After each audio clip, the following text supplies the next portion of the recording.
Hello everyone. Let's try to solve question number 19. Pass necessary journal entries in the books of Buddha Limited. तो चलिए देखिए question जो है वो debenture issue करना है, असेट लायबिलिटी आपने खरीदी है किसी बिजनेस की, तो हेडिंग अपन डाल देते हैं सॉल्यूशन 19 करना, books of Buddha limited.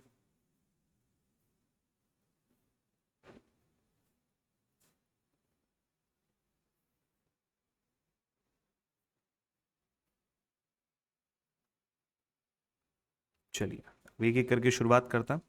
Buddha limited took over assets of 40 lakhs and liabilities of 6,50,000। तो फर्स्ट एंट्री हमको बनानी है, 2 लाइन की जगह छोड़ देता है। Sundry assets debit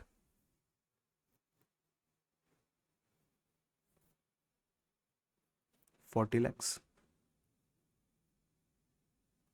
to sundry liabilities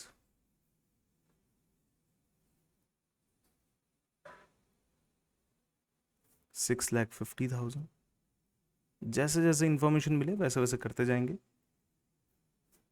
of Ginni limited, Ginni limited वो पार्टी है जिससे हमने ये खरीदा है। गिन्नी लिमिटेड, गिन्नी लिमिटेड को आप पे करेंगे, बाद में देखा जाएगा कि कितना पेमेंट करना है। सेकेंड एंट्री में आप नाम लिख लीजिए गिन्नी लिमिटेड।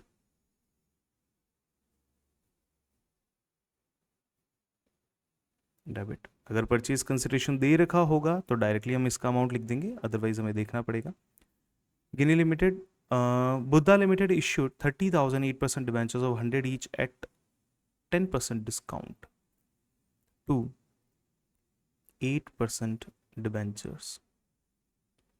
ये थे 30,000 डिबेंचर्स ऑफ ₹100 ईच, तो हो चुका है वैल्यू 30 lakhs। डन। नेक्स्ट 10% के डिस्काउंट पे है, to be redeemable at 5% premium. तो टोटल देखा जाए तो 15% का आपका हो गया लॉस, तो डेबिट में लिखेंगे loss on issue of debenture, और वैल्यू आ जाएगी 4,50,000, 15%। बढ़े आगे, यहां आ जाएगा to premium on redemption being 5%, 1,50,000। Let's see और क्या दे रखा है। To be redeemed at 5% premium along with cheque of 5 lakh rupees. एक आपने चेक भी दिया है, यानी कि बैंक के थ्रू पेमेंट और किया है आपने, तो to bank account this is ₹5 lakhs। Done.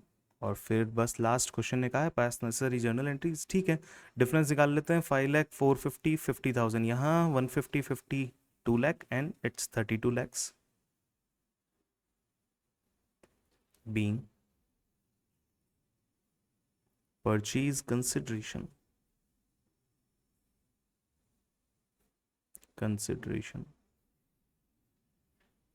settled।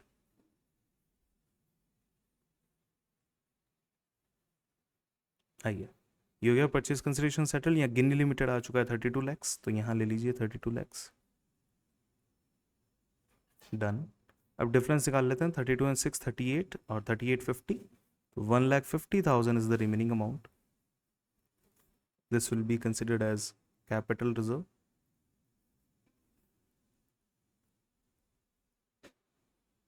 Here it will be being business purchased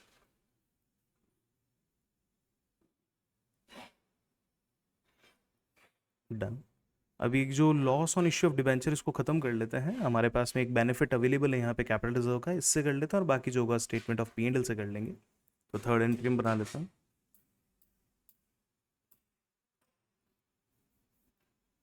capital reserve debit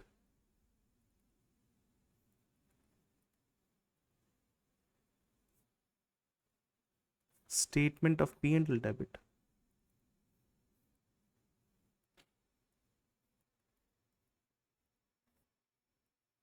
to loss on issue of debenture 4,50,000 loss on issue of debenture 1,50,000 capital reserve आपके पास में available था, उससे settle कर लीजिए, and remaining 3 lakh you will be able to settle through statement of P&L being loss return of, और इस तरीके से सॉल्यूशन कंप्लीट हो जाता है। अब देखिए दूसरा एक और क्वेश्चन इसमें और में दे रखा है, a company forfeited 8,000 shares 10 each on which 8 rupee called up pass necessary journal entries है, 8 रुपी जो है वो कॉल किए गए हैं including 1 rupee premium, 6 rupee was paid including 1 premium, यानी कि 2 रुपीज़ नहीं मिले थे इनसे जिसकी वजह से इनके शेयर फॉरफिट हुए। Out of these 5,000 shares were reissued at maximum possible discount. देखिए मैक्सिमम पॉसिबल डिस्काउंट कितना होता है, जितना बेनिफिट पर शेयर रिसीव हो चुका हो। आपको बेनिफिट पर शेयर अगर हम देखें तो 6 रुपी इंक्लूडिंग 1 रुपी का प्रीमियम है, यानी कि 5 रुपी बेसिक आपका बेनिफिट पर शेयर रिसीव्ड है।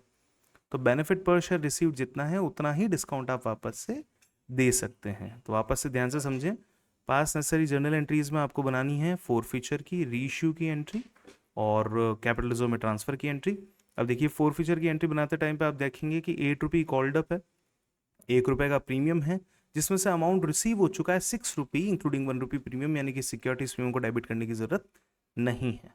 ठीक है, और फिर 5,000 शेयर्स को आपने मैक्सिमम पॉसिबल डिस्काउंट पर रीइश्यू कर दिया, तो कैपिटल रिजर्व वाली एंट्री भी आने की कंडीशन नहीं बनती, क्योंकि सारा का सारा जितना डिस्काउंट बनता था वो सारा डिस्काउंट आप दे चुके हैं। तो आइए शुरुआत करते हैं सॉल्यूशन की। और first entry will be equity share capital debit,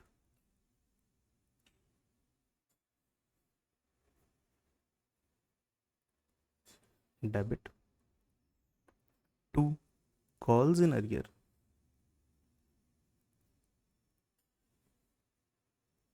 and 2 share forfeiture.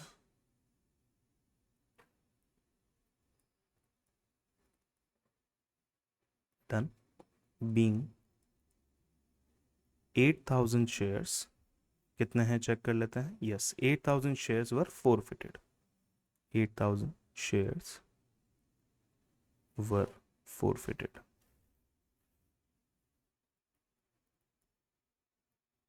चलिए जी, तो इक्विटी शेयर कैपिटल में 8,000 शेयर पे कितने रुपए की कैपिटल कॉल्ड अप कैपिटल कितनी आएगी, देखिए 8 रुपी कॉल्ड अप है इंक्लूडिंग 1 रुपी प्रीमियम, यानी कि 7 रुपी से डेबिट किया जाएगा। तो 8,000 इंटू 7 56,000। कितना अमाउंट नहीं मिला, 2 रुपी पर शेयर, 8 रुपी पर शेयर मांगे गए थे जिसमें से 6 रुपए मिल चुके हैं, तो 2 रुपए अभी तक नहीं मिले हैं, तो कॉल सिनेरियो में आ जाएगा 16,000, remaining amount will be 40,000। Done. यहां आप कैलकुलेट कर लीजिए बेनिफिट पर शेयर, बेनिफिट पर शेयर। देखिए कैपिटल में कितना डेबिट होगा, मैं आपको वापस से क्लियर कर लेता हूं। 8 रुपीज टोटल कॉल्ड अप है इंक्लूडिंग 1 रुपी प्रीमियम, प्रीमियम को छोड़ दीजिए, प्रीमियम के अलावा जितना भी आपका कैपिटल का अमाउंट बनता है वो आपको वापस से रिवर्स करना है। बेनिफिट पर शेयर आ जाएगा 40,000 rupees divide by 8,000 shares, that is ₹5, यानी कि आप री इश्यू के टाइम पे मैक्सिमम 5 रुपए पर शेयर का डिस्काउंट दे सकते हैं, इसको आपको ध्यान रखना है। तो अब आए री इश्यू की सेकेंड एंट्री जो बनानी है वो री इश्यू की बनेगी, bank account debit, share forfeiture debit,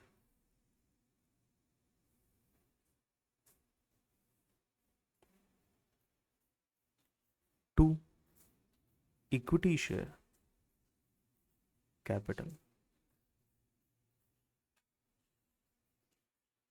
ठीक है, अब क्वेश्चन ने यहाँ पे कहीं पे भी फुल्ली पेड अप नहीं कह रखा है। Out of these 5,000 shares were reissued at maximum possible discount, इन्होंने फुल्ली पेड अप नहीं कह रखा है। या तो आप अज्यूम कर सकते हैं कि ये शेयर्स फुल्ली पेड अप थे, या फिर आप अज्यूम कर सकते हैं शेयर्स री इशूड एट ₹7 पर शेयर पेड अप, ये हमने अज्यूम किया है। 7 रुपए पर शेयर पेड अप के हिसाब से शेयर्स को हमने रीइश्यू कर दिया। ठीक है, तो अब हम मान के चल रहे हैं कि 7 रुपये पर शेयर पेड अप का हमारा वैल्यू है। हमें मैक्सिमम पॉसिबल डिस्काउंट कितना देना है, 5 रुपये पर शेयर का डिस्काउंट हमें देना है। तो 5 × 5 25,000। आप चाहें तो यहाँ शेयर रीइश्यूड एट 10 रुपये पर शेयर पेड अप भी मान सकते हैं, वो वाली कंडीशन भी आप यहाँ पे कंसिडर कर सकते हैं। तो उस चीज़ को आप ध्यान से समझेंगे। अब आए तो क्या लिखना है आपको, 5,000 × 5 25,000 रुपीज़ हो गया है आपका डिस्काउंट। 5,000 × 7 35,000 रुपीज़ हो गया आपका पेड अप वैल्यू, और 10,000 रुपीज़ आपका amount received. Being 5,000 shares were reissued।